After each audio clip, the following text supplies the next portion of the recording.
Yeah, I'll tell you. Some Doesn't days matter it's like who you really. are. No, so I'm excited to have Kate on the call with us today because Kate is an email expert. She is my go-to girl for anything email related, and we have known each other for about a year now, and she is has been in working in email marketing and building big campaigns for very large corporations all the way down to solopreneurs like myself. And so she's worked with everybody in between for the last 10 years now. Is that right, Kate? Yep, that's absolutely correct. I've been doing it for quite a while and absolutely love it. And it shows. It really does show. So I'm going to let Kate go ahead and take over so she can start training right now. She's going to share with us some key proven tips for building your email list and creating campaigns. And with us going into the busy holiday season, there are some serious different strategies that you should maybe consider with when working on your list. And I know that we've got some questions too that we're going to be talking about. And if anyone is live on the call and they want to put that into the group chat, they're more than welcome to. This will also be airing on over at Creative Biz School on my website, and I will have that link as well as we go through the end of the presentation. So, Kate, go ahead and take it away. Fantastic, Darla. I don't know if you want to switch the screens over so that everyone can see the slides that I've got prepared for you and kind of follow along. Let's see here. Let me go ahead and say present to everyone. So now it's I saying that think you are that's it. presenting to everyone. Fantastic, fantastic. So hopefully everyone can see the slides on the screen, and I'm going to run you through these as we go through the next hour. So hello everybody and welcome. My name, as Darla mentioned, is Kate Barrett, and we're just about to get started. So make sure you've got a drink with you and a notepad and pen or whatever you want to use to take notes, and really prepared to shut out the world for the next hour that we have together. So shut down your email, your Facebook, and make sure that you don't miss out on any of the amazing information that we've got for you today. So this isn't just a one-way street, though. I know that some of you have sent in questions beforehand, which is amazing, and we will answer all of those questions at the end of the presentation, and hopefully some of them may even be answered with the content that we're going to go through today.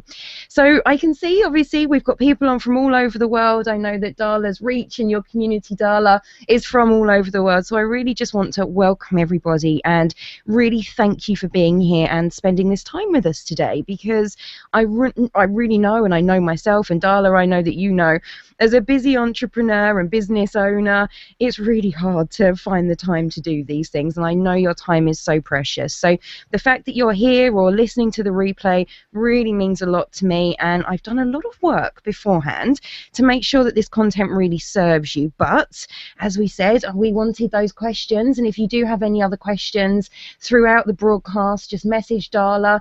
Darla, can they message on Facebook or perhaps in the chat area of the There is, Google Hangout webinar?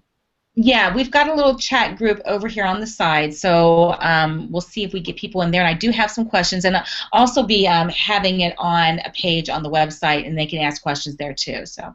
Fantastic. So if you do have any questions, just drop those in and we'll come to those at the end of the webinar, or if it's afterwards and you're watching the replay right now, again, drop those questions to Darla and we'll make sure that we get those answered for you. That's not a problem. So let's jump straight in with all of this fantastic content that we've got for you today.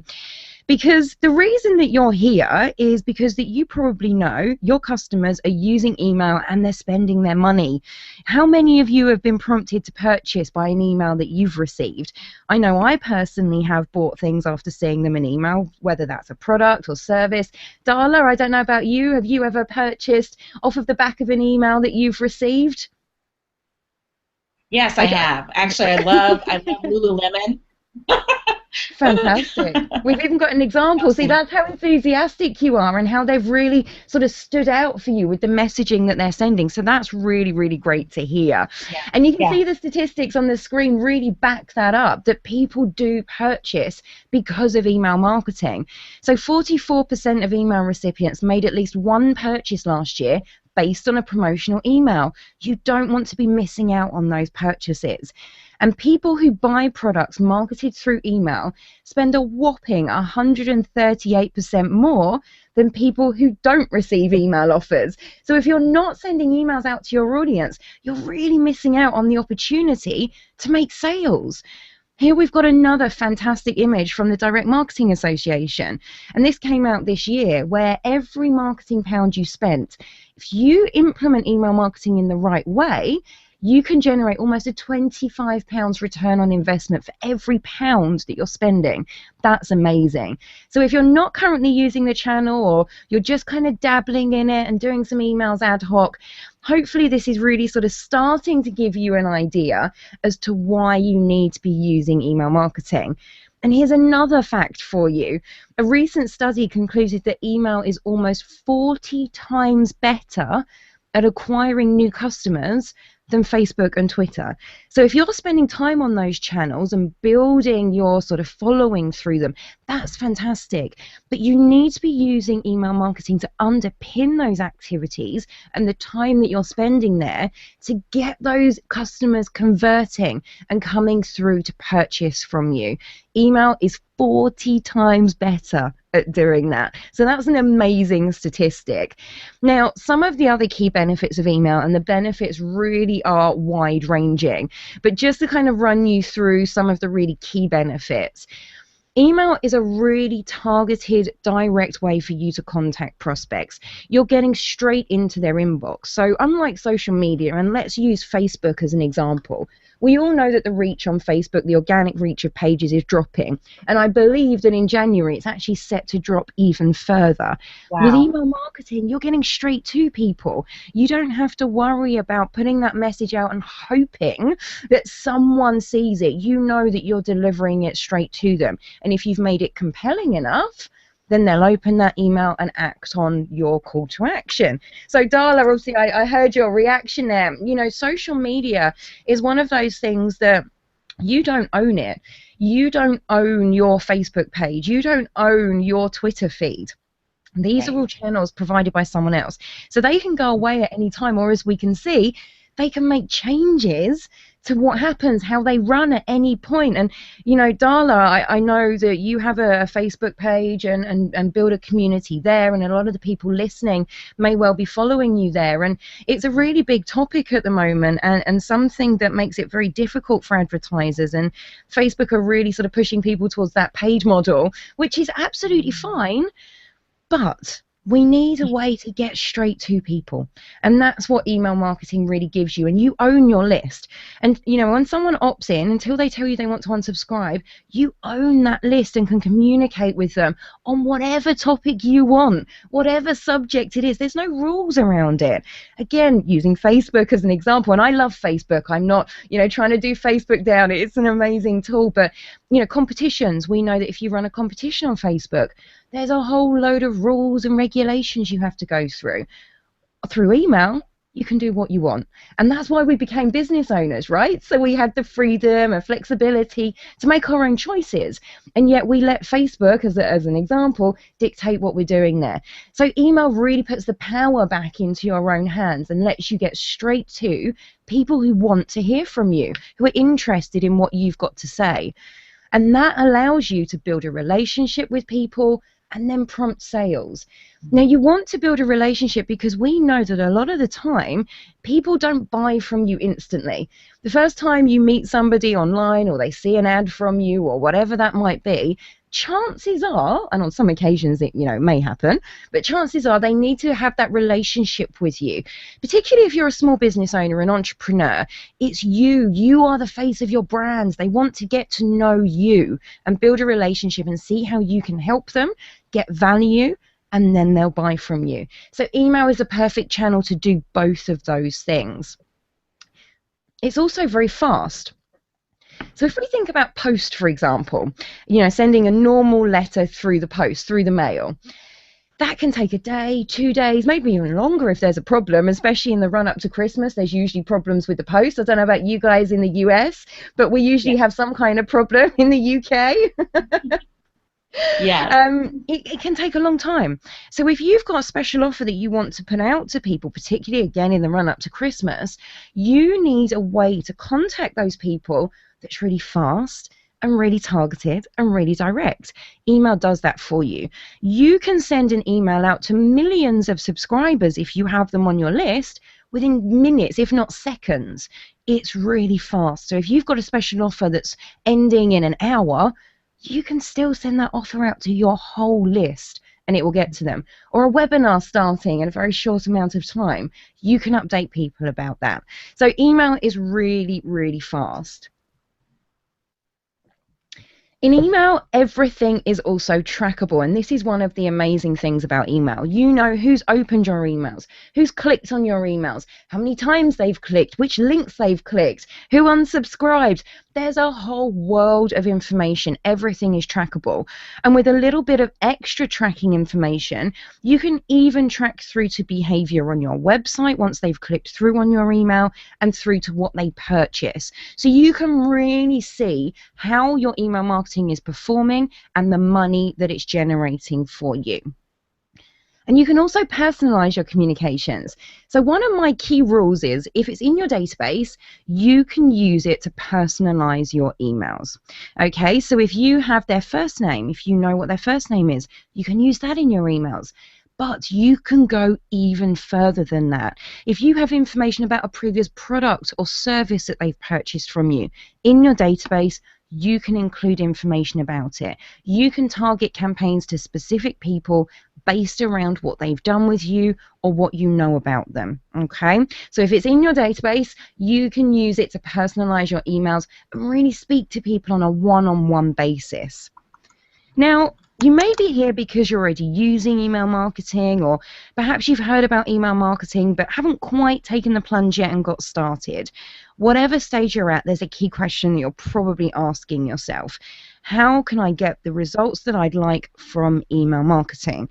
And it's a really excellent question to be asking. And if you're interested in learning this, you are definitely in the right place today.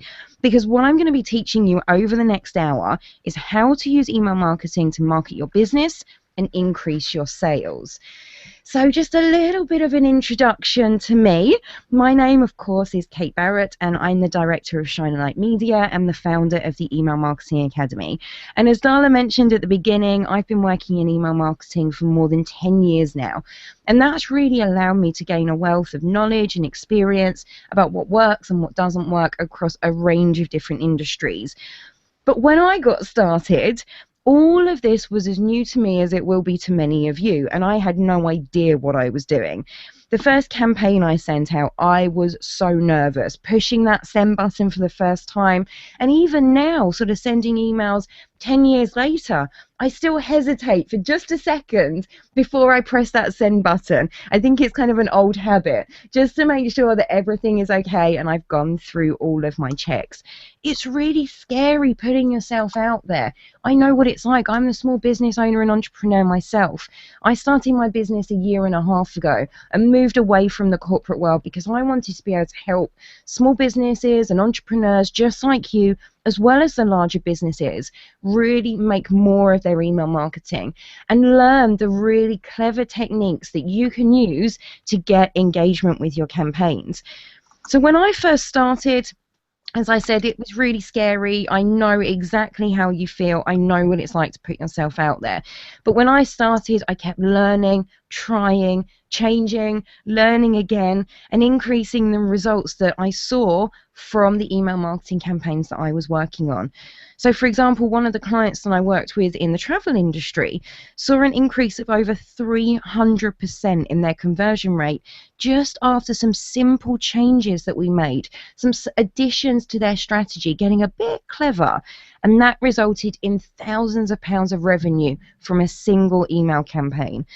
And everything you're going to learn today are techniques that I've used over the last 10 years to generate millions of pounds in revenue for my employers and my clients. But let's jump into the good stuff now. I've given you an introduction to me very, very briefly, given you an introduction to email marketing and some of the really key benefits and why you need to be using it. But let's get to the key things that I really want to teach you today, because I want to make sure that you leave the Hangout today with some actionable steps to make a difference in your email marketing campaigns, not just in the run-up to Christmas, but generally over the longer term, so that you can increase your engagement. So today you're going to learn how to make your emails irresistible to your audience. You're going to learn the key ways to create a compelling standout subject line to maximize your open rates, and the one strategy guaranteed to increase your results from email marketing. Information not to be missed. So let's jump straight in with the 3 proven steps to creating email campaigns your subscribers want to read. So the first step is to make your emails irresistible to your audience. Now, I know that the gorgeous Darla Kirchner actually has a course around this, so it really ties in nicely with information that you've probably heard from her before. You need to know your audience, and in this case, specific to email marketing, you need to know your subscribers. That's how you make your content irresistible, by talking individually to them. Now, if you haven't started using email marketing yet, you could use social media to put out questions to find out what people want. You can speak to the ideal client that you're looking to attract. And this is where the information that Darla has given you before about knowing who your ideal client is, who you're trying to attract to buy your products or services. If you know who they are, and you can target them and find out what they want to hear about from you, what their interests are, you can make sure that the email marketing you're sending and the content that you're putting out there really matches them. So Darla, I don't know if you've got any sort of extra thoughts here about how people can find those ideal clients and find out what to put in their email marketing if they haven't got started yet and if they haven't got a database. Have you got any sort of extra thoughts or a couple of extra tips there? Well, a lot of the people that follow me that are in my list are creatives themselves. And so sometimes they actually have shows and things like that. They're actually at trade shows or holiday shows and markets, things like that. So they actually are in front of their clients and they get to see them. So they can kind of get even a better visual of who their ideal client is. And it's really your best clients is what I find. And the people that you always want to have the people that you really want to work with as well. But too, social media is a great way, like you mentioned, is a great way to find them out and to talk to them and to ask questions. That's what I find. The more questions I ask, and sometimes I don't get a lot of engagements, but sometimes I get great engagement, and it's just trying to read between the lines too and find out what their needs are and how can you talk to them and help them. Absolutely. So that's my 2 cents. That's some, I think, some really great tips. And I think, even if you do have an email marketing list there and you have got started, you should still be doing those things, because as entrepreneurs, small business owners, and even as marketing professionals, we get so caught up in what we want to send, what we want to push out there. We forget to actually listen to what do the people that we want to sell to, eventually, what do the people that we want to build a relationship with want to hear about from us? So absolutely, I think that's some great sort of extra tips there, Darla. Sorry to put you on the spot there. I'm happy to jump in, whatever. You just let me know. Fantastic, fantastic. So if you have started building an email list already, what I would suggest is not only doing all of the things that we've just talked about, but looking at your current statistics. So look back at previous emails that you send. Is there specific types of content that generated a lot of interest, that generated a lot of click-throughs? If you send different types of content in the same email, drill down on those emails and see what attracted the most clicks. What was the most popular in the past? And that's a really good starting place to help you generate new content ideas and make sure that you're really creating irresistible emails that your subscribers want to read. So a few tips there about getting to know your subscribers. So when you gather that data, you've also got a few more options. And again, here we're looking specifically at email marketing, but obviously generally looking at your ICA, looking at your ideal clients really helps you. But when you're gathering data, particularly for your email marketing, as we said, you can look at previous campaign statistics if you have them. You can also add some extra fields to your sign up form. Now, you want to keep your sign up form really easy to use, really clear, and you don't want to ask too many questions, because the more fields you ask them to fill out, the more questions you ask them, the less likely they are to actually go through that process. So some of the key fields that you want to include are, well, email address firstly. That's the key piece of information. And to be honest, you can subscribe people to your list just with the email address and find out more information later, and we'll talk about that in just a second. But what you can do is add perhaps first name. And you can see an example on the screen here where they also add a few tick box options where you can tell them the information that you would like to receive. So you can see here that the form is still nice and short, but they're giving you the chance to personalize the content that you get from the beginning and make sure it's the most relevant to you. Okay, so email address you absolutely need on there. First name, you can add that on there.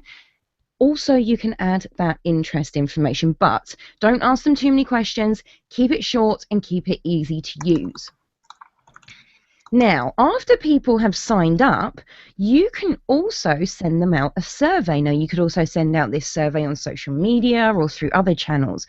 But specifically looking at email, we've got an example on the screen here from the post office, who in the UK, they handle all of our mail. They take our post for us and deliver everything. And here they're asking people to take a few minutes and help them better understand the impact of their email program. So obviously, you can create surveys for lots of different things, and typically people will create them to tell them how to improve their business. Here we're looking at it in the sense of specifically around the email program and what people want to receive from you, the kind of content that's going to help them and make your emails irresistible. So consider, if you do have a list there already, or when you do build a list, using a survey to find out more information about your subscribers and their interests and what they feel about your email program, so that you can improve it and improve the information you're delivering. Now, to improve the information that you're delivering, you need to use all of that data that you're gathering. So if you send out a survey, make sure you get people's email addresses so you can match that information back to them in your email database. Okay, so when you gather that information, you want to have a look at your database, and you want to break it down and define what we call segments. Now, segments are looking at commonalities between subscribers that mean that you can talk to them individually. So just a basic example, two basic examples for you. If you know the gender of your subscribers, if that information is in your database, you can use that to drill down and create a segment within your main list of subscribers who are male and subscribers who are female. You may then want to target each of those with different types of content. Now, they're still in the same list, they're still signed up to the same list, but within that, we've developed a smaller segment that narrows them down based on a commonality. So another commonality might be if you have trade customers and retail customers. What you want to communicate with your trade customers is going to be completely different. There may be different pricing, there may be different delivery information, whatever it might be, there's going to be different information between trade customers and retail customers. So if you have the information in your database as to whether that subscriber is trade or retail, male or female, you can use that information to create smaller segments to send targeted sections of content to, depending on those commonalities. Now, this means that you're not sending the same message to your whole list, because different people within your list will have different interests. You might have different products and they want to learn more about different categories that you sell. So you might have different categories of products and they may only want to know about two categories. So if you're a jewelry designer, they may be interested in rings and bracelets, but they're not so interested in necklaces or anklets, whatever that might be, just as a basic example there. So this is really taking your audience and drilling down based on those commonalities to get personal. And this is where email marketing goes from a mass communication to a one-to-one communication. And this is how you use the information in your database to personalize your emails and make it look like, even though you're sending to 1,000 people, 1,000,000 people, as if you're speaking to each one individually. Segmentation is one of the first steps to help you do that. And I'm here to tell you that a lot of entrepreneurs and small business owners are missing out on doing this. This is what they are not doing, because they think, oh, it's going to take me time to do that. I don't have time to do that. I'm just going to do one message and send it out to my whole list because that's quicker. But do you want quicker, or do you want higher results?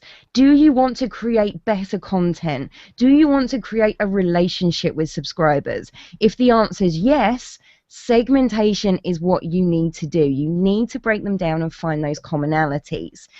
You want to grab their attention and really speak to those segments individually to provide that targeted, relevant content.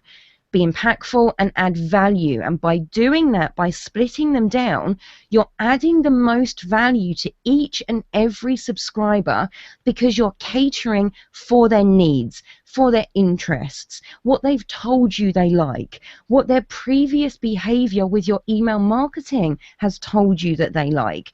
So, for example, you could create a segment of people in your list that have previously clicked on a certain email that you sent out, that was talking about a certain project that you're working on, or a certain product that you're selling, or a service that you're offering. You can break it down based on their actual behavior and how they responded to your previous emails. Or you could break it down by the products that they've purchased. So you can group together people who've purchased similar products from you, ordered similar services. There are so many possibilities. So even with your regular newsletter, you can break it down to make sure that you're delivering the right information to the right people. Even in your newsletters, in your special offer emails, any email that you're sending, have a think. Is this relevant to everybody, or do I need to drill down? So, Darla, I know that you teach in terms of the ideal customers. You can't target everybody. You can't be everything to everyone. You need to really break that down. And by doing this and creating the segments in your email marketing, you're not only breaking down to your ideal client level, you're then breaking it down even further within that to get really personal and to get your engagement. Darla, what's your thoughts on that? What's your thoughts on segmentation?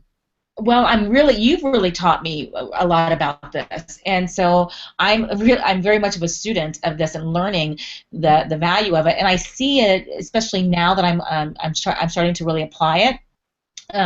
Since I'm actually moving email host providers, and so I'm really very clearly trying to segment my list down, because I know I have people that are very distinct, and there are also new people that I want to attract. So I want to make sure that I'm creating a segmented list for them too. So yeah, I see the value in this, and I hope other people do too, because I know that, like I said, a lot of the people that are in my audience or in my community are creatives themselves, and so but they may be working in within a retail situation, or they may be going to shows, or they may be looking at doing things that are wholesale. So those are 3 segmented lists right there.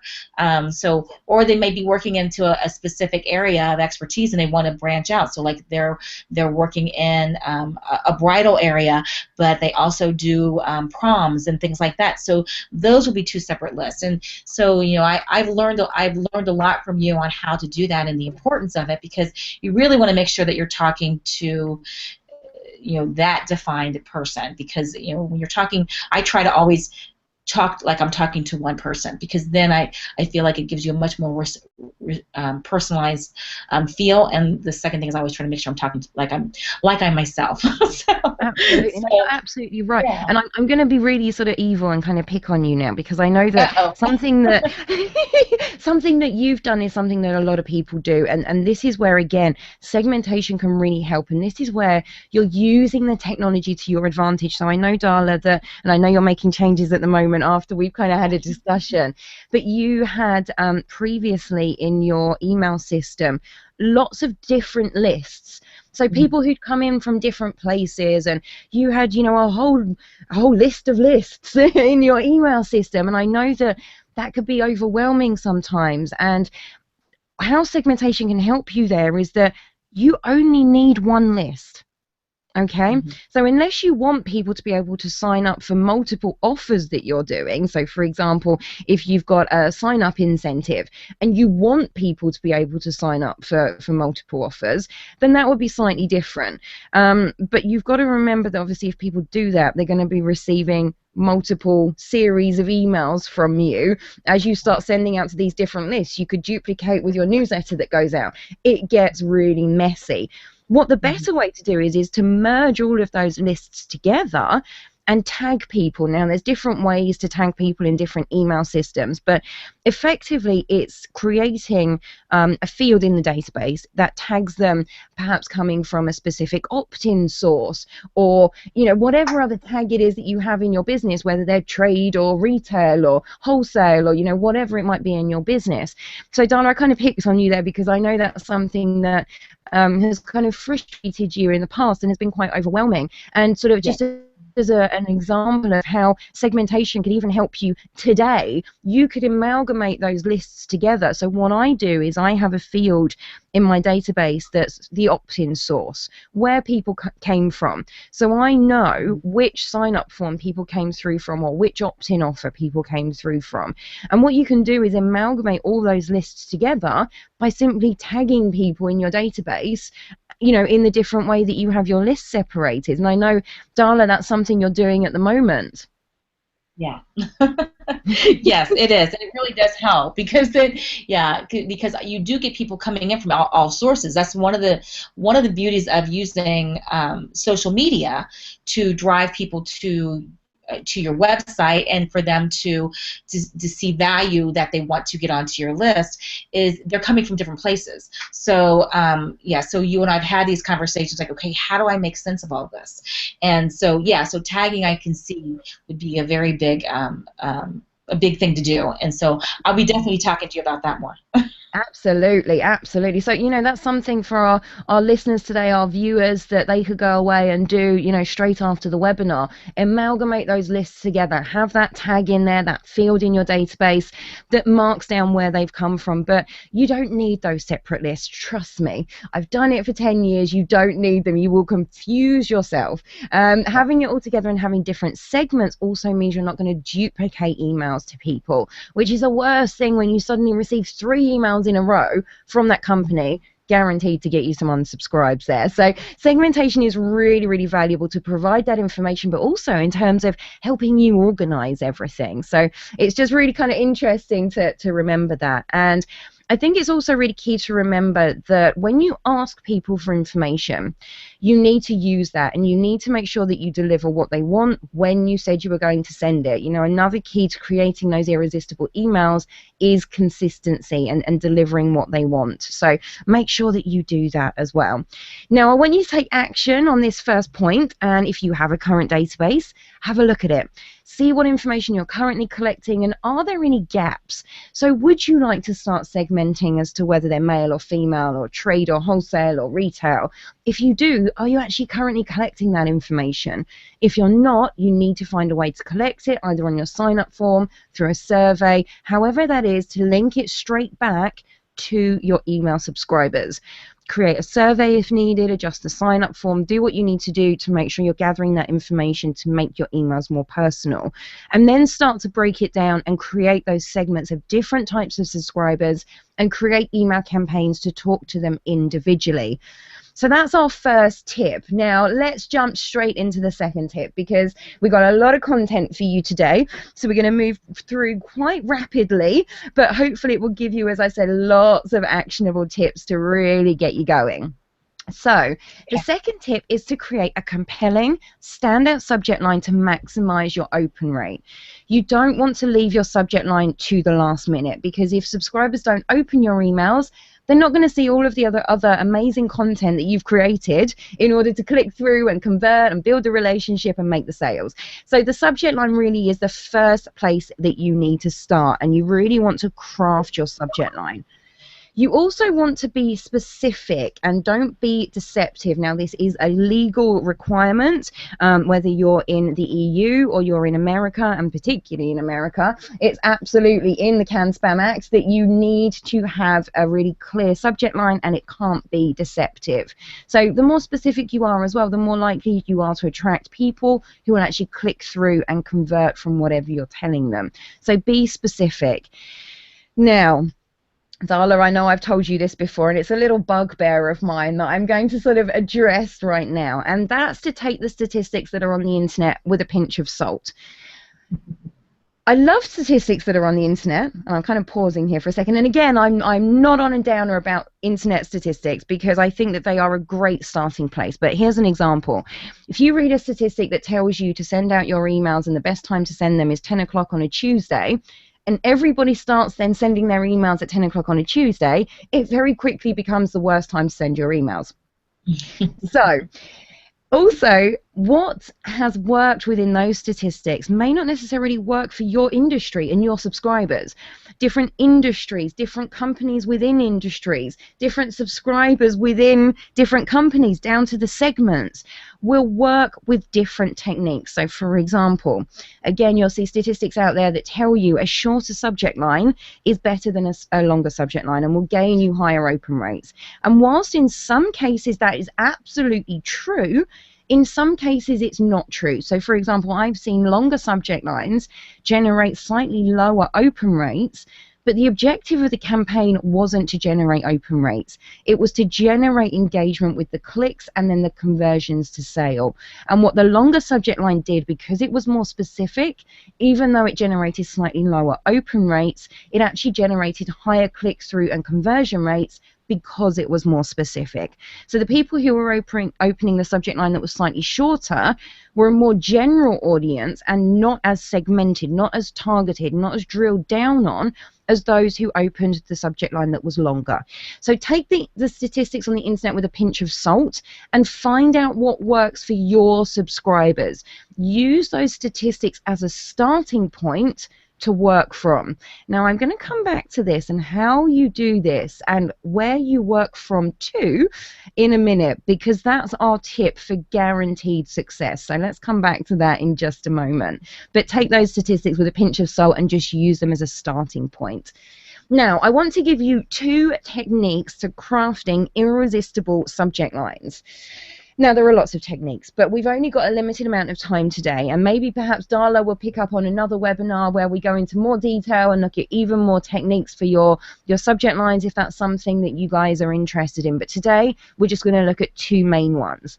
So the first one is to pique curiosity or interest. Now, I've got 4 words for you here that are going to help you to do that. So the next time you're writing a subject line, I want you to think, how can I pique curiosity or interest, and how can I use one of the 4 words to do that?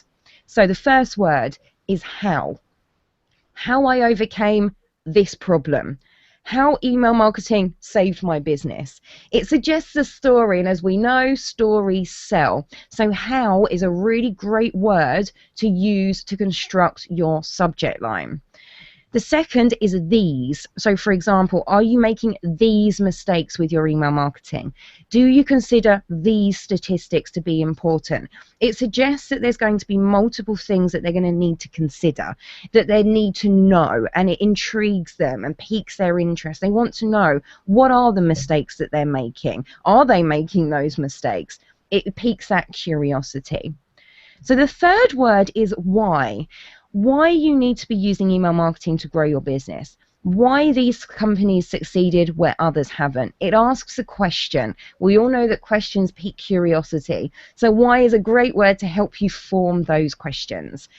And again, the last word is what. So pique curiosity by asking what never ever to do on your sign up form, and using that sort of double negative, that what never ever to do.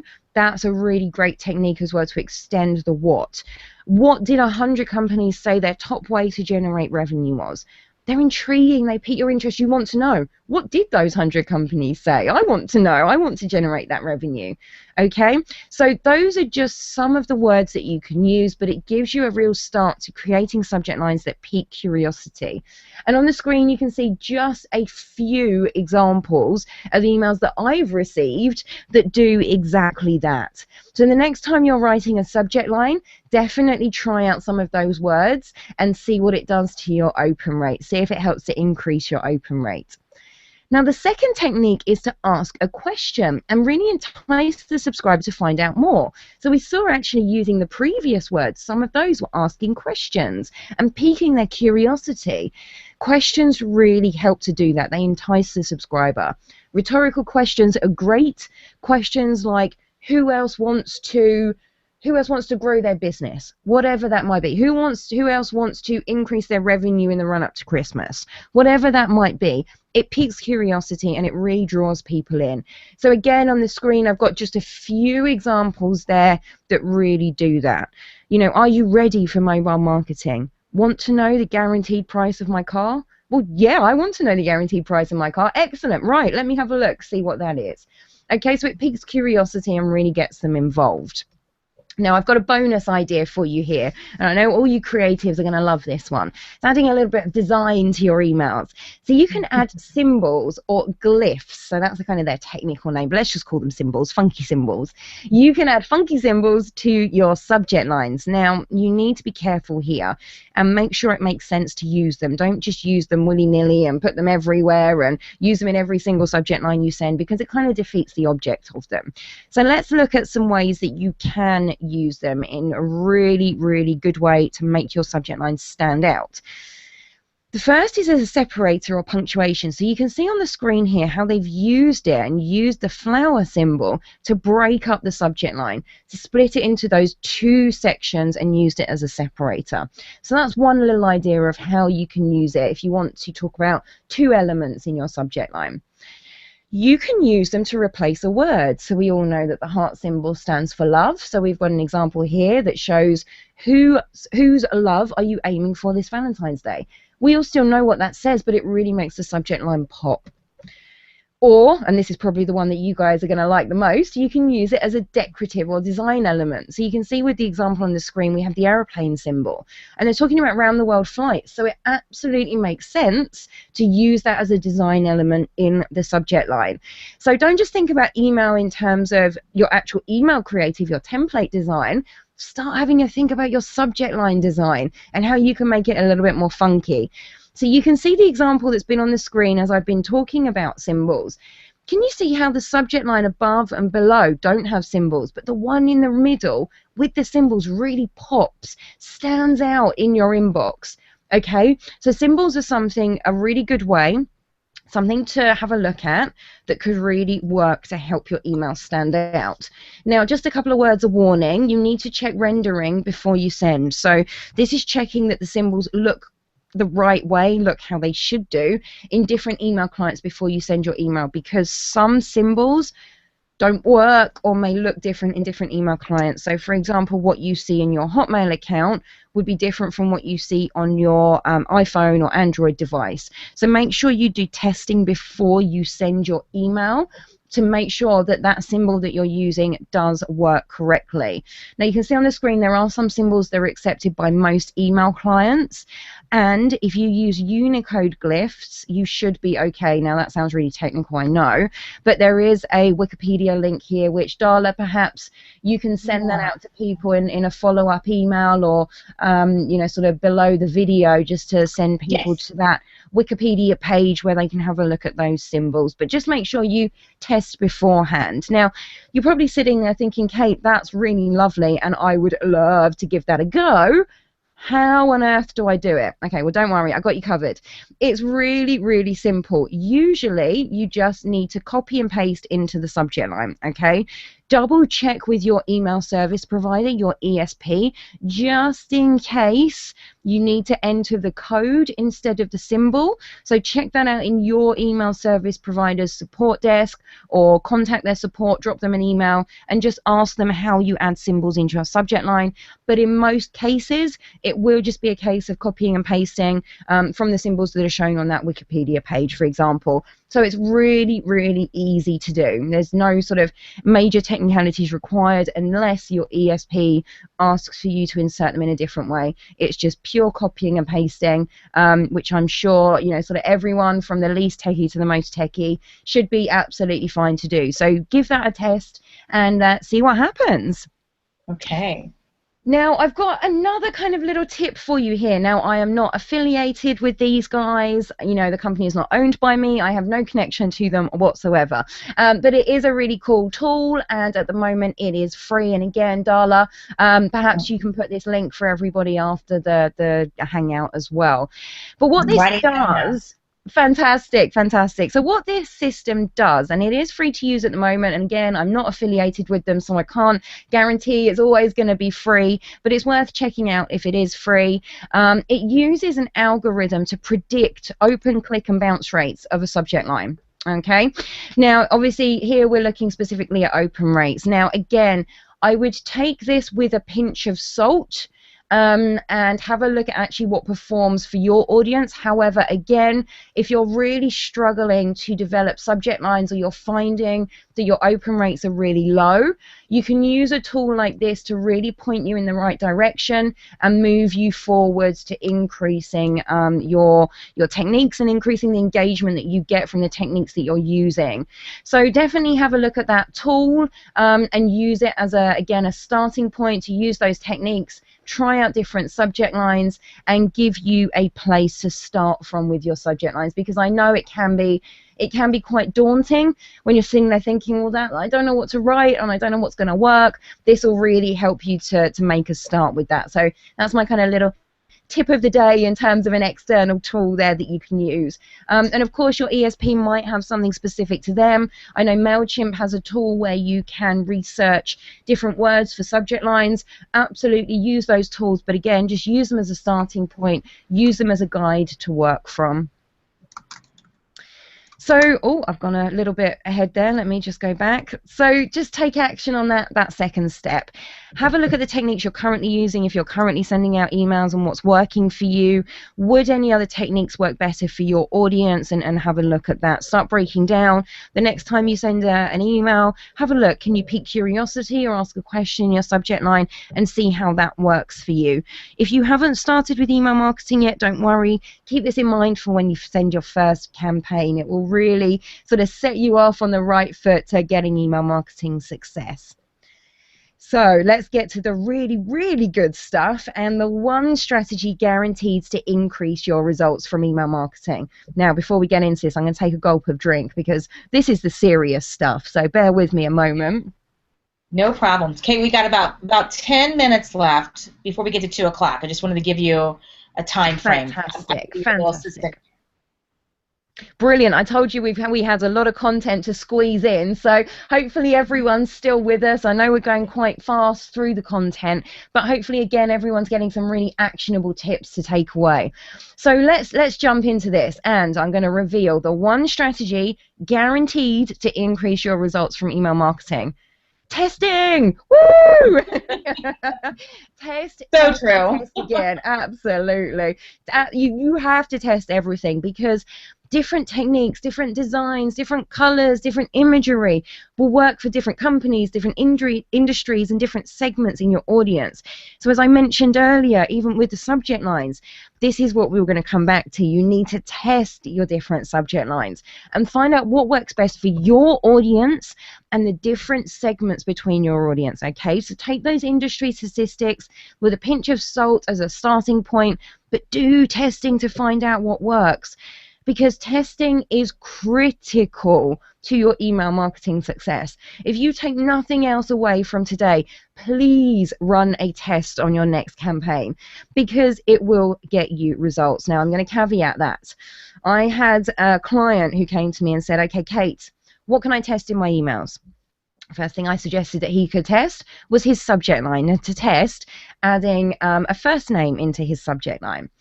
Now, he ran the test and he came back to me and he said, Kate, I ran the test that you told me to, but the results were actually lower than my open rate usually is.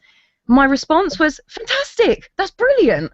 And he said, I don't get it. I don't understand how my results going down can actually be brilliant. And the answer is because you're learning. You're learning what your audience wants to see from you, the techniques that they respond to. So if your results go down, you know that it's not a technique they respond to.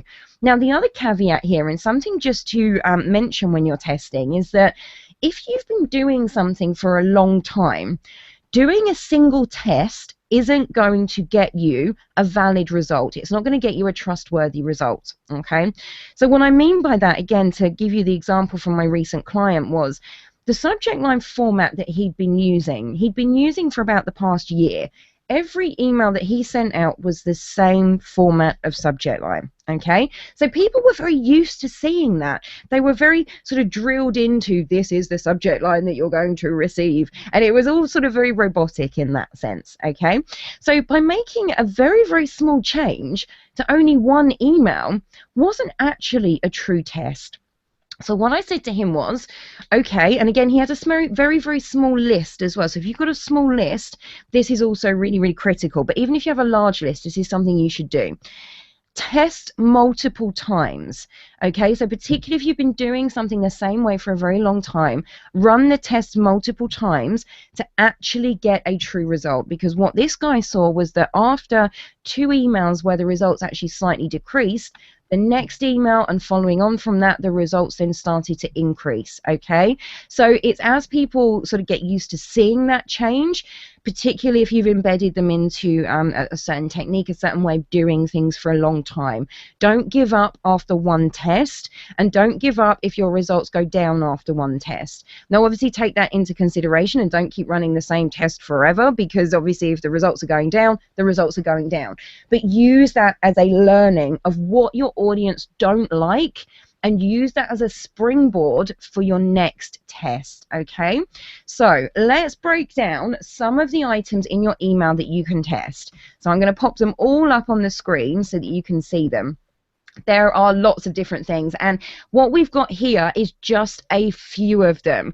So I saw a test the other day that was testing fonts. And I believe that just by testing the fonts in the email and changing it, they increased their click-through rate by 70%. Now, it wasn't a test that I'd done with a client. It was a test that I'd read on the internet. But it was so interesting to see that when you do those kind of tests, the results that you could get. What would 70% more clicks mean to you as a business? That's amazing, right? Yeah, so that's just an example of something that's not on the screen right now. So you've got subject lines, your from address, the design of your email, the images that you use, your call to action, the text you use for it, the color, the placement, the time of day that you send your email, the day of week, the copy you use. The elements are endless, okay? So also here, what you need to look at is testing for different segments as well, because all of these different elements might work differently for different segments in your database. So this is where email marketing starts to get a little bit complicated, but actually this is where you're going to start to see the revenue. You're going to start to see the engagement. And just by taking a little bit more time and putting in that effort, this is how you're going to get the results, okay? So you can test all of those different elements. And in terms of testing, you want to take one element at a time, because if you take more than one element, you're not going to know what's made a difference. And you want to use the technology available. So how I would recommend that you test is using A/B split testing. So the way that you can do that, there's 2 ways. You can take your whole list, and if you've got a small list, so let's say you have a list of 500 people, you could take the whole list, split it 50%, 50%, send out a shorter subject line to section A, the 50%, and a longer subject line to section B, the other 50%, and see which one straight out performs the best. So when I say performs the best, I mean against your objectives for that campaign. Now, it may be just to increase your open rate if you've got information that you want to impart, but if you want people to click through and convert, those might be the metrics that you're looking at. So remember to set those objectives and see which one wins. Now, the other way that you can do it if you've got a slightly larger list is to take a proportion of your list. So, for example, if you had a list of 10,000 subscribers, let's just use a big round number, 10,000 subscribers, you may take 4,000 of those subscribers, take 2,000, half of that 4,000, and send subject line A, the shorter subject line, and to the other 2,000 send subject line B, the longer subject line. You'll run that test, see what happens against your objectives, and whichever one won is the winning variation, you would then roll out to the remainder of your list, the other 6,000 people of your 10,000 who didn't receive the email in that first 50-50 test. So what this allows you to do is either learn for future campaigns if you're doing a split 50-50, or learn directly live on the campaign that you're sending if you're taking a portion of your base and then sending out the winner to the remainder of your audience. So it is so valuable to get those learnings for the future and in the live email so that you can get the winner and make sure that the remainder of your email goes out in the best possible format to get the best possible engagement. Now, you want to look at your results in terms of short term and longer term. So, for example, in terms of open rates, the majority of your opens are going to happen within the first couple of hours after you send your email. Conversions, I mean, you can have conversions still coming in 2 weeks after you sent your email, okay? So people may open it initially and then sort of bookmark it to come back to you later before they actually convert. So depending on what your objective is for the campaign, you may want to run your test over different periods of time in terms of rolling out the winner. For some, if your objective is opens, you may want to roll out the winner to the remainder of the list after 2 hours. But if it's conversions, you may want to test it, wait 2 weeks, and then roll out the winner based on conversions to the remainder of your list. So just a little note there to look at both short-term and longer-term analysis and look at your objectives when you're testing. So we've looked at the example of subject line and taking that list, splitting it 50-50, sending to the 2 subject lines, and whatever it is that you're testing, you want to then lay out the results of that and directly compare them with not just one statistic, but again, as we said, based on your objectives, look at multiple statistics to see how your campaign has then worked. You don't just want to look at positive statistics, though you also want to look at the negatives. So the unsubscribes and complaints, you want to make sure that they don't go up, and the opens, clicks, and conversions, you do want them to go up. So have a look at all of those statistics when you're running tests. So take action and start testing on your very next campaign. So the next email that you send, I want you to run a subject line test. Use the technology that's available. So using MailChimp as an example, when you go to create a campaign, you can run an A/B split test campaign. Lots of different email service providers have that functionality, so make sure you use it on your next campaign. Now, we have gone through a lot of information over the last hour or so I want to do a very quick recap for you. The first point we talked about was how to make your emails irresistible to your audience. And that's about getting to know your subscribers, the people that are on your list, or the people you would like on your list, what they would like to hear about from you, and then creating segments of subscribers who have commonalities between them, okay? And talking directly to them. The second was the key ways to create compelling standout subject lines to maximize your open rate. Use the techniques that we've talked about and do testing. The one strategy guaranteed to increase your results from email marketing. But don't just test your subject line. When you've started doing some subject line testing, move to a different element. Test one element at a time and really increase your results. But now is the time to really make a choice. You can either hide away like the gorgeous little puppy on the screen there, or you can take option B, which is to spend loads of time scouring the internet, running your own campaigns, making the mistakes and learning from them, but taking that time and going through that process yourself.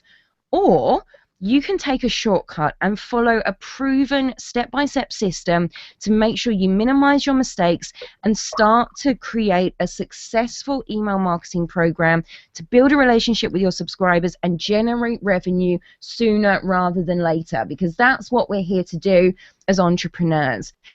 So I'd really like to introduce you to the Beginner's Guide to Email Marketing. It is a 100% online training course designed for entrepreneurs and small business owners like yourself who either haven't got started with email marketing yet or have got started but don't know how to maximize their efforts or take their efforts to the next level.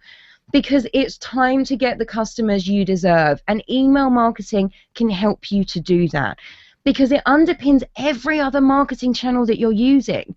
So if you're spending time on Facebook, on Twitter, on other social media sites, if you're blogging, doing podcasts or interviews, driving traffic to your website, email marketing underpins every other activity.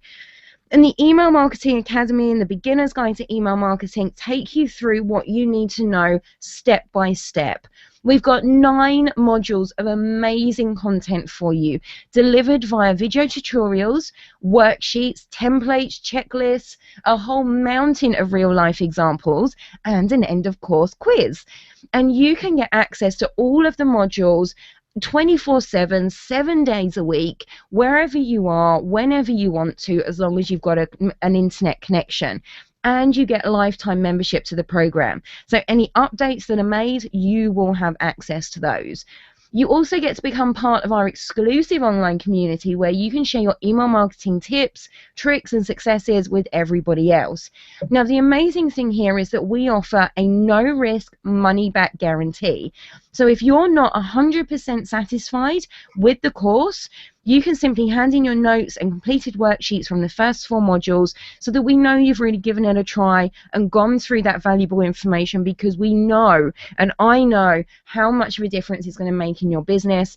I will refund you 100%, no questions asked. So there's no risk here. There's no risk in trying and learning and building your knowledge and improving your email program. Now, I'd like to just very quickly, I know we're sort of running short on time, run you through the 9 modules and what you're going to learn in each module. So the first module is all about the technology behind email marketing, and we're really breaking it down. You do not have to be a techie to use email marketing. You can get started really easily. So we're going to talk you through what an email service provider is and why you can't live without one, as well as how to choose the best provider for your needs. Now, don't worry if you have already started email marketing and you've got a provider currently. We've got you covered if you're thinking about moving to a different provider. So there's a whole section in this module about switching ESPs and the key considerations that you need to make when you're switching over, and the key questions you need to ask when you're choosing a provider for you. We're going to talk you through how to get started with that technology that you'll need to run your email marketing and what it can do for you. Now, module 2 is really sort of using that technology and growing your email list successfully. We're going to talk you through everything from why you need to grow your list to grow your business and your income, a whole range of list building strategies. We're going to deep dive on the sign up form, where to place it on your site, the type of sign up and the pros and cons of the opt-in options that's optimal for engagement in the future, and the vital elements of the sign up process that you need to be aware of and optimize to get the best conversion rates and the most people on your list. We also break down the legalities in the UK, USA, Canada, and Australia, so we've got you covered from that side as well. Now, module 3 is really critical to email marketing success. We look at planning your email campaigns that grab your audience's attention. You're going to learn how to set objectives for your email marketing using my easy 6-step process, and how to design a realistic email marketing schedule that keeps you ahead of the game, again in 6 easy steps. We're going to hold your hand the whole way through and break it down for you. I'm going to tell you how to get to know your email marketing readers in even more detail so you can create content that speaks directly to them, how to go beyond your regular newsletter and the types of emails you should be sending, and how to create content and decide on that content and when it's best to broadcast. So this is really going to lay out the map for your email marketing success. Then we go on to drill down on a really important email type, the welcome email, and how to create welcome emails that make your subscribers feel right at home. Again, I spoke to a client recently that I'd given some tips on how important the welcome email is, and they'd already started to see sales coming in within a few weeks of implementing some of the easy changes I suggested for them. In this module, we're going to take you through all of those changes. We're going to take you through why sending an email, welcome email, is crucial and how it sets the tone for your entire email relationship with your new subscriber. We're going to talk about the key elements that I always include in my welcome email that I write and that I send out to my audience, and how to take it one step further and build on your welcome email to foster a relationship with your clients, your audience, in that all-important first 30 days after sign up. So a really critical email there that we're going to break down in real detail for you. Now in Module 5, we look at your email design and how to optimize the look of your emails for maximum effect. We're going to optimize the bejesus out of those email templates for you. Okay, so we're going to look at why email design is so important and the key elements of email design. And crucially, we're going to look at my top 2 email marketing design don'ts, what you shouldn't be doing in your emails that a lot of people, entrepreneurs and small business owners are doing.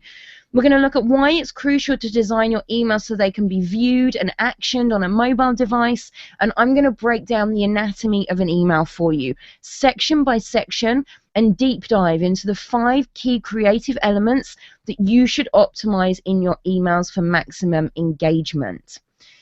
Then we're going to go into more detail about creating relevant content that your subscribers will be dying to read. We're going to look further at segmentation and why it's important, the proof that it increases your results, how to get started with segmentation, and then we move on to creating compelling, irresistible subject lines. So I mentioned that there were loads of techniques that you can use. We've only talked about 2 and a bonus one today. I've got 9 techniques for you in Module 6. We're also going to break down how to create copy that converts and how to use those different segments strategically to personalize the emails for different readers, different segments in your database. So we've got a load of killer information in there. They're going to make your emails irresistible. Then we move on to some of the critical stuff. Testing. Now we look at 2 sides of testing in this module. Pre-send testing, before the email goes live, what to check, all of the key elements to check, how to check wet rendering. And we talk about what to do and the steps to take if something goes wrong. So if links aren't working in your email, we break it down and we go through what to do. Then we look at live broadcasts. So we've talked about testing today, how critical it is, and how it's guaranteed to improve your results. And this is where we break it down within the course. We look at how to create a testing strategy that works.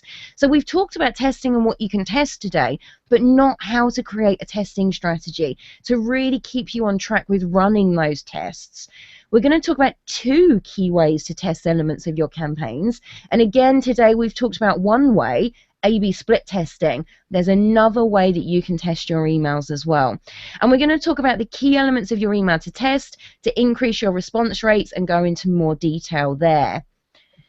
Now, Module 8 follows on from that really well and looks at why it's crucial to analyze your campaign results if you want to grow your business. I break it down and we look at the stats available from your email service provider, what they all mean, and how to best benchmark your campaigns and the results that you're getting. We're going to break it down and look at how to use your results to inform your future campaigns and how to create a tracking spreadsheet. And Module 9, the final module, is looking at making your life easier and discovering how to use triggered emails, autoresponders, to create leverage in your business.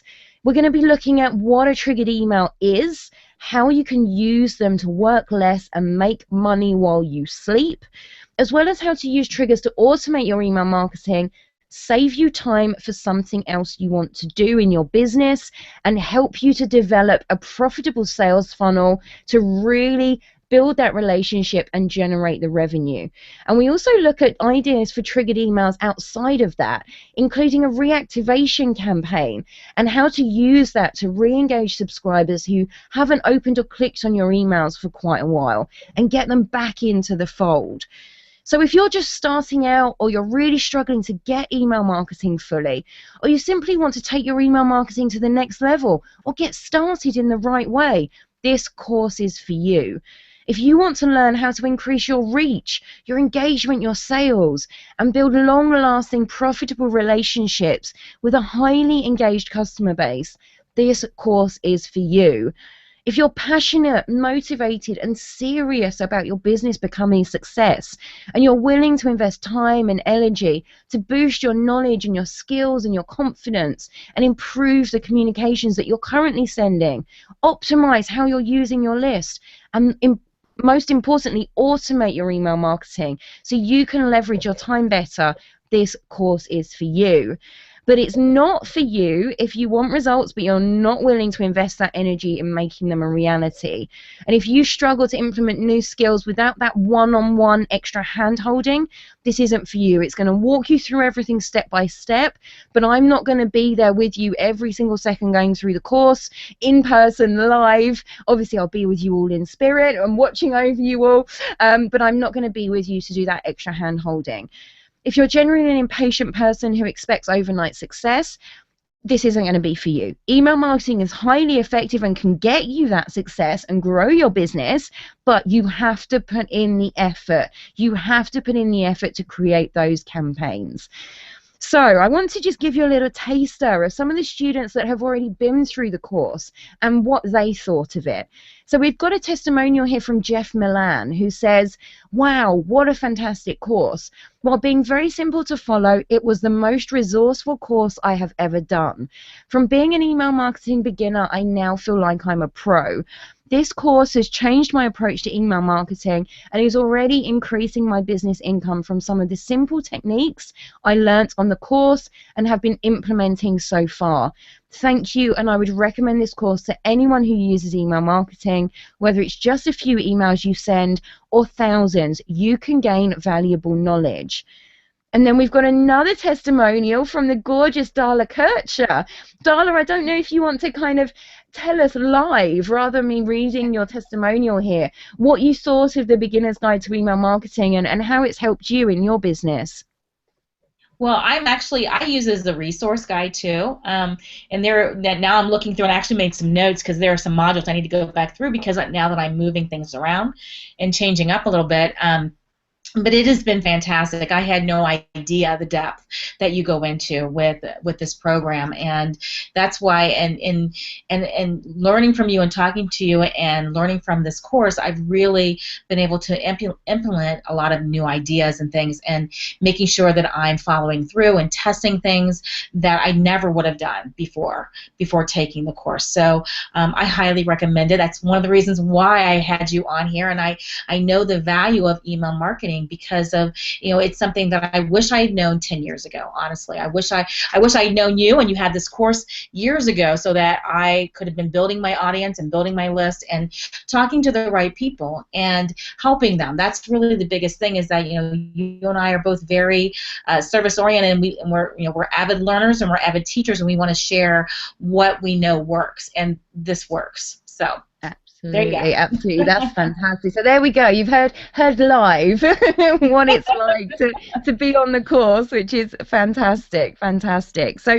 I've got some special bonuses for all of your listeners today, Darla, and your community. Yay! That when you take out the course, you also get a comprehensive best practice examples ebook. So this breaks it down, and all of the different best practice elements. There are tons of real life examples that are really going to get your creative juices flowing as to how to implement all of those best practice and I've lost my words now. Best practices and techniques in your business. And I also give you access to my own personal list of tools. So these are WordPress plugins and email marketing tools that I use in my business. So the Beginner's Guide to Email Marketing is normally $849, which is a bargain in itself with the amount of information we pack in. That information has been sort of gathered over the last 10 years and is absolutely sort of valued at thousands of dollars worth of content. So usually it's at the bargain price of $849, but we're currently in launch mode, so I've got an even better extra special offer for you today. and that's 50% off. So for just $425, you get all 9 modules, lifetime access, access to the exclusive members community, the 2 bonuses that I told you about. But you need to be quick because this offer is ending in just 10 days time on the 30th of November. So if you type in that link that you can see on your screen now into your browser, you can get straight through to the page where you can take out this amazing offer. And I think Darla is going to put that link in the comments section on the right hand side of your screen at the moment as well. But Darla, I've got something else for your watchers today. I've got something even better. For you guys that are live on the call right now, I've got a fast action bonus. The first 15 people to register in the next 15 minutes while we're sort of still on the line and answering all of your questions will also get, just for that $425, will also get access to 3 group coaching sessions with me personally. But that's just a fast action bonus. It's just for the first 15 people that register in the next 15 minutes. So I'm going to go ahead and start the timer for the countdown on that, and we'll see who's the sort of the quick ones, who are the quick ones in there to sign up today and are live on the call. So that countdown timer's running. So just to recap, you get all of the fantastic information, the lifetime access, the 30-day money-back guarantee, all of those bonuses. And if you act now in the next 15 minutes, you also get the fast action bonus, the 3 group coaching sessions where you can ask me anything. You can drill down and ask me questions about information in the modules, ask me questions specific to your business. We'll drill down in those group coaching sessions and get those questions answered. So let's see if there's any questions we want answered today, either about the course or about any of the content that we've been through today. Darla, I know you had some questions that were submitted before the webinar, and I don't know if there's been any live as we've been going through, but let's jump into them. Okay. Let me let you get a little sip of water here, because you've been talking for a little while now. Done a great job, Kate.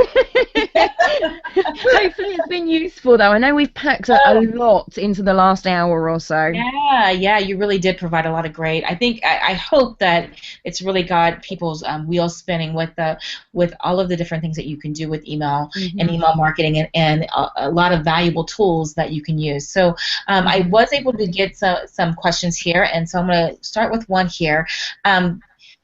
This person is just starting out, and they said they're from an experienced email people, do you create tags so that you can target different groups at different times? If so, what type of tags do you use? I know you mentioned that in when you were talking about the proven steps. So, and I don't know if she's actually talking about specifically tags, or if she's talking about segment lists. So, can you decipher from that? Yeah, I think we need to go into a little bit more detail, but as I mentioned earlier, different email service providers will have different ways that you can tag different people. So for example, in MailChimp, you can ask people about their interests and create groups of different people and segment based on the groups of what they're interested in. So there's different ways that you can tag different people, and it really depends on the information that you want to tag. So for example, if you want to tag which sign-up form they come through, again, just using the example of MailChimp, I know a lot of people use that. Yes. You can add some additional custom code into the sign-up form, which is really easy to do. There's actually a blog post on my website that talks about that. So if you had a look on the Shine a Light Media blog, there's a post that talks about dynamic content in MailChimp, and if you have a look in there, it talks about adding a custom field, and basically what that does is it adds in custom data depending on which sign-up form they're coming through. So you're effectively tagging different sign-up forms, so you know where people are coming from. So it really depends on which system that you're using and what it is that you want to tag as to how you would actually do it. But just as kind of a general overview, yes, I would recommend tagging your subscribers so that you can use that information to segment your audience down. So you know, as we said, if it's in your database, you can personalize based on it. And segmentation is, you know, one of the key ways to do that and break it down and provide that personalized information for different segments of your audience. Okay, so this would be like if you kept one complete, a large list, and then you were tagging, you were using your Yes, tags to segment the absolutely, list. yeah. Okay, okay, great.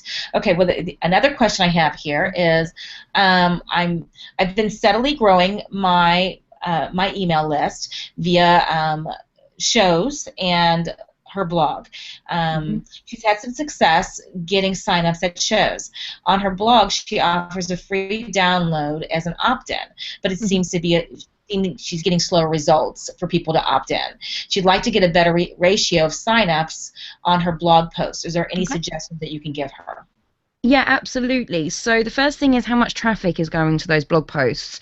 Obviously, to grow your email list, you need to be driving traffic. If you've got no traffic, that sign up form's not going to be doing anything for you. So have a look at that and work out what your actual conversion rate is. So from the people that visit that website, the unique visitors, how many unique signups do you then have? And that will give you your conversion rate. So that's the first thing that I would look at there. The second thing to have a look at is your actual opt-in forms. There's a few things. I think you mentioned there, Darla, that this person is giving an opt-in offer, giving an ethical bribe to get people onto your email list, extra Yes. incentive, extra value, which is always a good thing to do.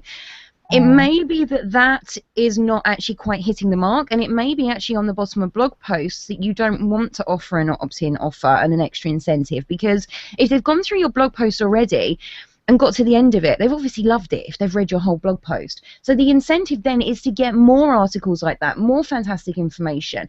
So it may be that you want to take the opt-in offer off, or that it may be that the opt-in offer isn't quite hitting the mark, and really sort of incentivizing people. So perhaps go back and review that and make sure that it's really hitting on a specific problem. The other area that I would say to have a look at is making sure that the sign-up form is really benefit driven. Just remember what's in it for me when you're thinking about creating the sign-up form, and you think about that from the perspective of the subscriber. What's in it for them? What are the benefits? What are they going to get out of it going forward? So those are the three areas that I would start with in terms of looking at improving that conversion rate on that sign-up form. But yeah, we sort of need to drill down into a little bit more information to pinpoint what would make the difference. So again, it's testing your sign-up form as well. You know, testing doesn't just go for email marketing, it goes for landing pages and any other marketing that you're doing as well. So hopefully that's given you a few ideas of how you can move forward. Absolutely. Okay, here's another one. This person is, let's see here. I use MailChimp and have really great response. Right now I'm sending twice a month, but have plans to increase to weekly after the new year.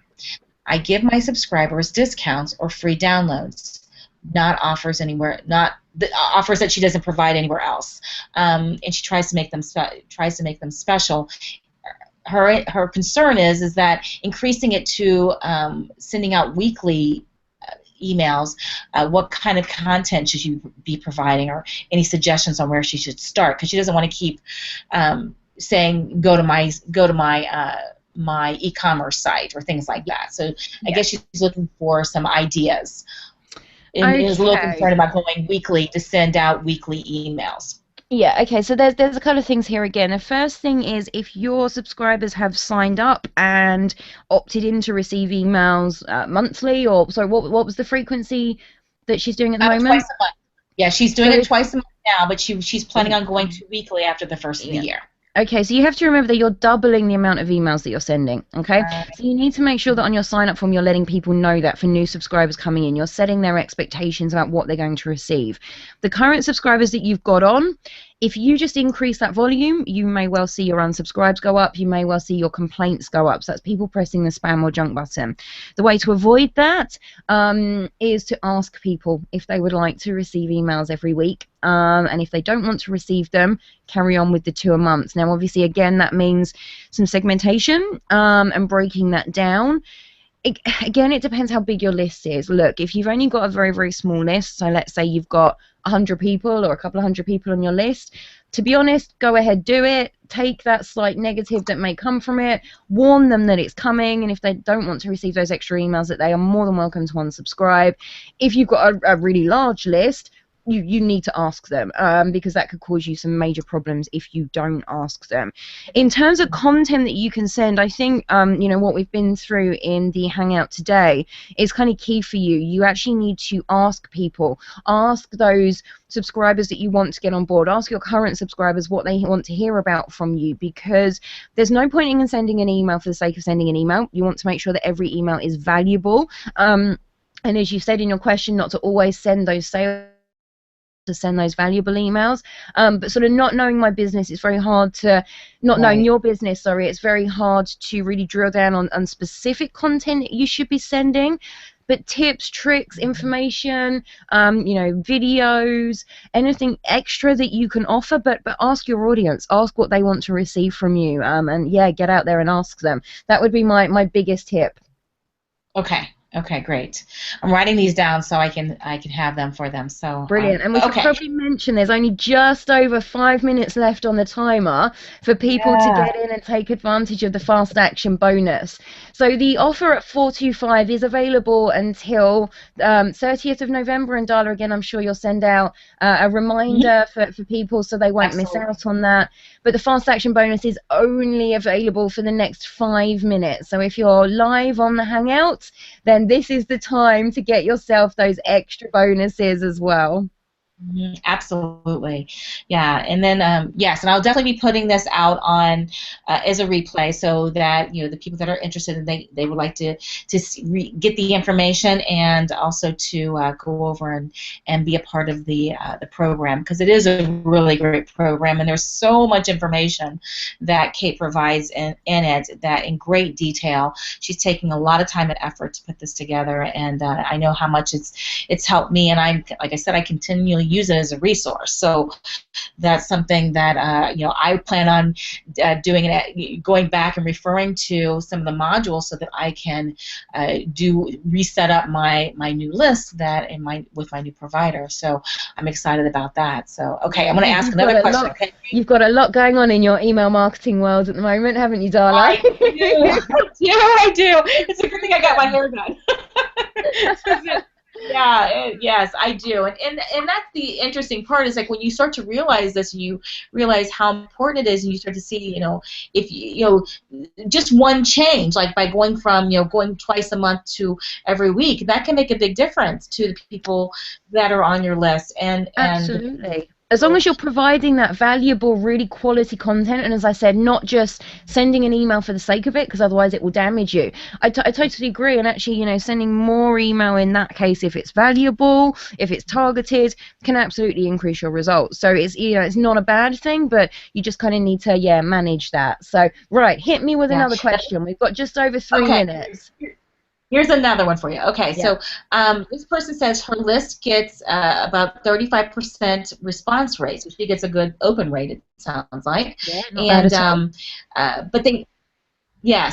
But they never answer questions. Any suggestions on how to get a better response or better engagement? And I have to say, that's something that I've struggled with myself. So I'm interested in that, and I didn't ask this question. No, I think everyone struggles with that. Even I struggle with that sometimes. And I think, it comes back down to testing. Testing the call to action, testing the copy that you're putting in there if you're asking them a question, but also getting that engagement going forward. So if you're sending interesting, valuable content, it's consistent, that will come with time. It's not necessarily something that you're going to get straight away. Some people may respond to you, but also if you want them to respond, you need to obviously ask them to respond. You need to tell people exactly what to do with email marketing, but work on that consistency. Certainly run testing to see what resonates with your audience, and that should really help. But sometimes it just comes with time and building that relationship with them. So again, it depends how long you've been emailing them, what content you've been sending them. Are they used to replying to your emails and having that conversation with you? If they do, are you going to reply to them? Is there a better way to do that response? There's sort of a whole load of questions there, which probably doesn't answer your question, I'm afraid, but it's kind of a little bit open-ended there. No, but that gets something for them to look at too. So this next question is I know that we're getting down to like 2 minutes We are. left on our fast action bonus. So if you're on the call and you want to take advantage of this, then this is the time to do it. But also if not, and you weren't able to make on the call, because I know that there was quite a lot of people that said that they would like to be able to get the replay. So you'll have until the end of November, and then this goes away. So it is definitely worth everything that Kate has put into it is high value, and so I don't recommend things unless I have tried them and I know the person and I trust them. So this is something that I do believe in, and I know Kate's expertise and what great content she's put into this program. I've seen it. I've worked on it. It's worked for me, and that's why I wanted to offer it to my community. So anyway, so real quick question is the holidays are almost here, Kate, and I know people are in the throes of that, and I was wondering if you had any suggestions or any last-minute email campaign ideas or where they should start for putting together a quick campaign or an email series. Okay, so I know that a lot of the guys that follow you and are probably listening to this are product based. Is that a correct Yes, assumption yes, there? Excellent. yes, So that would be a correct assumption. the key thing for you guys is your last postage dates. That's the really key thing. I'm just going into the last 10 seconds of the fast action bonus, so get in there now, people. But in terms of Christmas, your sorry, I had to throw that in there. And it's pretty much over now, so there we go. That's the end of the fast action bonus. Um, But yeah, in terms of Christmas, last shipping date is going to be really key to you. So if you don't have campaigns running already, which I would hope that there would already be a series of emails in the run up to Christmas that you've got in place. If not, get some in place now, literally sort of starting now, and do the run up to your last shipping date, because obviously that's a really key date for you. So make sure that that's in there. If you've got time, perhaps do, some kind of funky advent calendar or 12 days of Christmas that you can deliver via email, extra valuable content, competitions, giveaways, whatever that might be to add value over the Christmas period. That's, always a great thing to do to drive engagement, not only with your email campaigns, but with your brand as well. So, I think the key is to keep providing value as well, although obviously it will be slightly more sales focused during this next period. But don't go crazy. Again, if you're generally emailing people twice a month, just be careful. If you're increasing your frequency up to Christmas, you don't want to go for, an email a day. That's going to be a massive jump in frequency. Going to an email a week will probably be absolutely fine in the Christmas run-up period. You might even be able to get away with an extra one here or there. But just be careful and don't go overboard. Don't overwhelm people and, sort of shout in their face and, throw everything but the kitchen sink at them. Be restrained in it and obviously be professional with it, but give them the information they need. Get those offers out there. Make sure that they benefit from them, but do it cleverly. Use segmentation.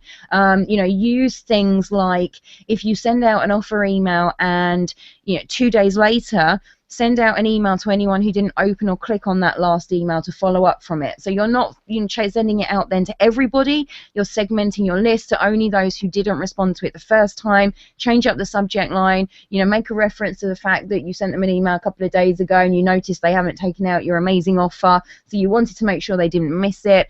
That kind of thing. I think they would be my kind of key tips at this point in the run up to Christmas. That sounds great. That's great. I think those are great ideas and great suggestions, and I will definitely make sure I get them back to them. And thank you for putting all this down here. I see you have the cheat sheet. I didn't mention the cheat sheet. I thought that would be an extra little bonus. So do you want to explain that a little bit, and then we'll probably Absolutely. Yeah, yeah. we've got a bonus for all you guys that have, given up your time and sort of listened today and gone through the Hangout with us. There's also a cheat sheet. So you can either download that right now if you wanted to type that web address that we've got on the screen there into your browser. You are more than welcome to go straight to that page and download it.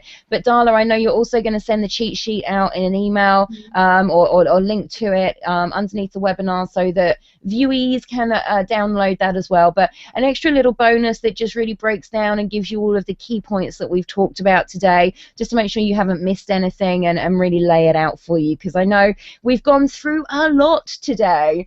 And I'd love to hear from you guys on Facebook or on Twitter, how you found the content that we went through today, the success you're having when you implement the tips and techniques. So I'd love to hear from you and connect with you on those channels as well. Okay, and Kate means that when she says that. She's very personable, as you can tell, and she's extremely knowledgeable about all things email related. And so, yeah, definitely reach out to her. And I put the information in the link here too. But I will definitely have all this over at Creative Biz School, which is www.cbizschool.com. And if you're on my list, and I hope that a few that you are on here, I can see some viewers here that are on the list and have taken our advice and come over and checked it out, then I will definitely be sending the replay out. I'll have all the links and the cheat sheet and answering the questions and everything all in that on that page, and I'll be sending that out. So thank you all for coming and for being a part of this, our live hangout.